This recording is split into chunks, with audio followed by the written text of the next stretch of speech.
कामती येथे टायर कंपनीत आग, लाखोंचे साहित्य खाक।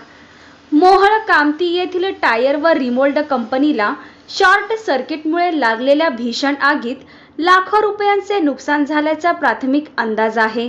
ज्वलनशील पदार्थ व टायर यामुळे आग लागल्यानंतर सुमारे 3 तासांनी सोलापूर महानगरपालिकेच्या अग्निशामक दलाच्या पथकाने अथक परिश्रम करून ही आग विझविली। सोमवारी 26 ऑक्टोबर रोजी सायंकाळी 5:30 वाजता ही घटना घडली। याबाबत अधिक माहिती अशी की कामती येथील वीरा पेट्रोलियमच्या शेजारी जावेद अख्तर सय्यद यांचा टायर विक्री व रिमोल्डचा व्यवसाय आहे।